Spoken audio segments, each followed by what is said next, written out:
السلام علیکم، امید ہے کہ آپ خیریت سے ہوں گے۔ دیکھیں، جو بندہ اداس ہوتا ہے، ٹھیک ہے، یہ اس حساب میں آ جاتا ہے کہ اس نے مایوسی کی، اس نے کلمہ بھی پڑھا، وہ اللہ کو ایک مانتا ہے، اس کا کتاب اللہ پر بھی یقین ہے، اللہ کی کتاب پر اس کا پورا بھروسہ ہے کہ سب کچھ کرنے والا اللہ ہے، مجھے مال دینے والا اللہ ہے، مال لینے والا اللہ ہے، سب کچھ کرنے والا کون ہے؟ وہ اللہ ہے، لیکن پھر وہ مایوس ہو رہا ہے۔ دیکھیں اللہ تعالیٰ قرآن پاک میں فرماتا ہے لا تقنطوا من رحمت اللہ، کہ اللہ کی رحمت سے نا امید مت ہو۔ اللہ کی رحمت بہت بڑی ہے، ٹھیک ہے، اس سے مایوس ہمیں نہیں ہونا چاہیے۔ ہمارے بہت سے لوگ یہ کہتے ہیں کہ اگر اللہ اپنے بندے سے اتنی محبت کرتا ہے، بہت زیادہ کہتے ہیں نا کہ اللہ 70 ماؤں سے زیادہ محبت کرتا ہے، تو پھر اللہ اپنے بندے پر پریشانی کیوں بھیجتا ہے، مشکل کیوں بھیجتا ہے، غم کیوں بھیجتا ہے؟ دیکھیں میں آپ سے یہاں پہ بات کرتا ہوں، اللہ تعالیٰ نے سورۃ البقرہ میں فرمایا کہ وَلَنَبْلُوَنَّكُمْ بِشَيْءٍ مِّنَ الْخَوْفِ وَالْجُوعِ وَنَقْصٍ مِّنَ الْأَمْوَالِ وَالْأَنفُسِ وَالثَّمَرَاتِ وَبَشِّرِ الصَّابِرِينَ، ہم تمہیں بار بار آزمائیں گے۔ دیکھیں ہم میں کوئی چھوٹا ہے، کوئی بڑا ہے، کوئی بوڑھا ہے، کوئی عرب ہے، کوئی عجم ہے، کوئی کالا ہے، کوئی گورا ہے، کوئی بھی ہے، اللہ تعالیٰ اس کو ضرور آزمائے گا۔ لیکن اس کے آخری جو اسی آیت کا آخری حصہ ہے، اللہ اس کے اندر کیا فرما رہا ہے؟ وَبَشِّرِ الصَّابِرِينَ، کہ بشارت دے دو ان کو، خوشخبری دے دو ان کو جنہوں نے ایسے حالات میں صبر کیا۔ کون سے حالات؟ اللہ فرماتا ہے ہم تمہیں آزمائیں گے، کبھی غم سے، کبھی خوف سے، ٹھیک ہے، کبھی مال کے کم ہونے سے، کبھی فروٹ کے کم ہونے سے، ٹھیک ہے۔ تو میرے دوستو ہم نے گھبرانا نہیں ہے۔ اگر ایسے حالات کسی بندے پر آ جاتے ہیں، کسی بھائی پر آ جاتے ہیں، کسی بھی بہن پر آ جاتے ہیں، تو اس وقت اسے اللہ پہ یقین رکھنا ہے اور صبر کرنا ہے، ٹھیک ہے۔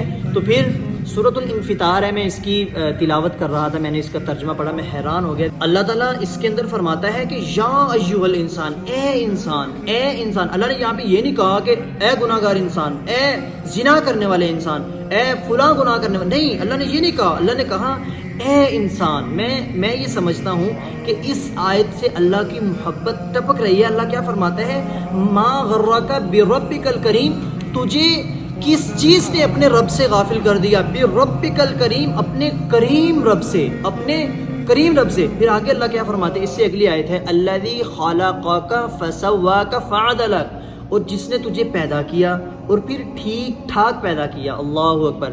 جب میں نے قرآن کی اس صورت کا مطالعہ کیا، اس کی جو پہلی 4-5 آیات ہیں، اس کے اندر اللہ تعالیٰ کیا فرما رہے ہیں کہ آسمان پھٹ جائے گا، جو سمندر ہیں ان کو ابال دیا جائے گا، پہاڑ ریزہ ریزہ ہو جائیں گے۔ اللہ نے یہ نہیں کہا کہ اے آسمان، اللہ نے یہ نہیں کہا کہ اے سمندروں، یا پھر اللہ نے یہ نہیں کہا کہ اے پہاڑوں، نہیں، صرف جب انسان کی باری آئی تو اللہ نے کہا یا ایھا الانسان، یا ایھا الانسان، اے انسان، اے انسان، تجھے کس چیز نے اپنے رب سے غافل کر دیا؟ اور وہ رب جو کریم ہے۔ دیکھیں آج اللہ نے مجھے یہ بازو دیے، یہ مجھے آنکھیں دی، یہ چہرہ دیا، مجھے کتنا خوبصورت بنایا، اور پھر سب سے بڑھ کر اللہ رب العزت نے اس انسان کو عقل دی، اور پھر اس کو 2 راستے دیے۔ 2 راستے کون سے ہیں؟ ایک شیطان کا راستہ، ایک اللہ کا راستہ۔ ایک شیطان کا راستہ، ایک کتاب اللہ کا راستہ۔ ایک شیطان کا راستہ، ایک نبی کا راستہ، ایک صحابہ کا راستہ، ٹھیک ہے۔ اور پھر اس کے اندر ہمیں اتنی عقل دے دی، ہمیں پتہ ہے کہ بھائی یہ راستہ ٹھیک ہے اور یہ غلط ہے، لیکن ہم آج شیطان کے اتنا پیچھے لگے ہوئے ہیں، اپنے نفس کے اتنا پیچھے لگے ہوئے ہیں کہ ہم شیطان کو خوش کر رہے ہیں، اللہ کو ناراض کر رہے ہیں، اور پھر کہہ رہے ہیں کہ بھائی اللہ ہم سے کیسے محبت کرتا ہے۔ تو اس لیے میرے دوستو میں آپ سے یہ کہتا ہوں کہ ہم آج جو ہم ہیں، ہم نے نبی کو نہیں دیکھا، ہم نے صحابہ کو نہیں دیکھا، ہم نے اللہ کو نہیں دیکھا۔ آج اگر ہم نیک اعمال کرتے ہیں، آج اگر ہم تقوی اختیار کرتے ہیں، ٹھیک ہے، آج اگر ہم صبر کو اختیار کرتے ہیں، صبر کو اپنی زندگی میں لے کے آتے ہیں، تو ہمارا مقام بہت اونچا ہے، ہمارا مقام بہت بڑا ہے۔ لیکن بات یہ ہے، کوئی سمجھے تو صحیح، میں نے تو اکثر اوقات یہ بھی سنا ہے کہ مایوسی جو ہے وہ کفر ہے، ٹھیک ہے۔ تو دیکھیں اگر اس کی ہم تہ میں جائیں نا، تشریح میں جائے، تو واقعی یہی بات ہوتی ہے، کیونکہ اللہ تعالیٰ ہمیں قرآن میں بار بار کہہ رہا ہے کہ توکل کرو، توکل کرو، اللہ پہ بھروسہ رکھو، صبر کرو، صبر کرو، ٹھیک ہے۔ تو آپ سب جانتے ہیں کہ اگر کوئی بندہ قرآن کی ایک آیت کا بھی انکار کرتا ہے، ٹھیک ہے، قرآن کی ایک آیت کے بارے میں یہ کہہ دے کہ بھائی میں اس پہ نعوذ باللہ یقین نہیں کرتا، تو وہ تو بندہ پھر ایمان سے خارج ہو جاتا ہے۔ تو جو بندہ مایوس ہوتا ہے، ٹینشن میں آتا ہے، غم میں آتا ہے، تو یہ چیزیں اسی زمرے میں آ جاتی ہیں۔ تو اس لیے ہمیں اللہ پہ یقین رکھنا چاہیے، ہمیں اللہ پہ بھروسہ رکھنا چاہیے۔ ابراہیم علیہ السلام کو جب ان کے علاقہ والے جو لوگ تھے ان سب نے ان کو بلا کے پہلے انہوں نے ایندھن اکٹھا کیا، ایندھن اکٹھا کر کے اس کو آگ لگائی، پھر انہوں نے ایک بہت بڑی غلیل بنائی، ٹھیک ہے، اس کے اندر انہوں نے اس کو باندھ دیا، ٹھیک ہے، باندھنے کے بعد انہوں نے غلیل چھوڑی، ابراہیم علیہ السلام کو آگ میں پھینک دیا۔ اب ابراہیم علیہ السلام کا سبحان اللہ کیا مقام ہے کہ انہوں نے اللہ سے ایک دعا مانگی تھی کہ یا اللہ جو آخری نبی ہے وہ مجھ سے ہو، ٹھیک ہے، وہ میری اولاد میں سے ہو۔ اللہ نے ان کی دعا قبول فرمائی۔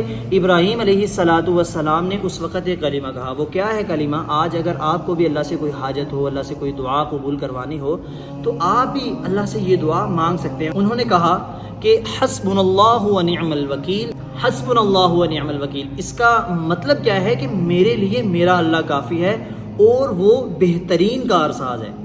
میرے دوستو، جو بندہ یہ یقین کر لیتا ہے کہ میرے لیے میرا اللہ کافی ہے اور میری زندگی میں جو بھی ہو رہا ہے، میرے لیے غم آ رہے ہیں، مجھے خوف آ رہا ہے، مجھ سے مال کم ہو رہا ہے، یا کوئی بھی مسئلہ آ گیا ہے، ٹھیک ہے، میری زندگی میں کوئی بھی غم ہے، کوئی بھی پریشانی، ڈپریشن ہے، یہ بھائی اللہ کی طرف سے ہے۔ تو اس لیے میرے دوستو ہمیں اس بات کو سمجھنا چاہیے، ہمیں ٹینشن، ڈپریشن، ٹھیک ہے، ایگزائٹی اس طرح سوچے جانا کہ بھائی پتہ نہیں کیا ہوگا آنے والے وقت میں، پتہ نہیں یار میری جاب لگے گی، نہیں، آپ نے صرف ایک کام کرنا ہے، آپ محنت کریں اور اللہ پہ یقین رکھیں، انشاءاللہ ایک نہ ایک دن آپ ضرور کامیاب ہوگے۔ اللہ تعالی ہم سب کو عمل کرنے کی توفیق عطا فرمائے۔ جزاک اللہ خیر۔ السلام علیکم۔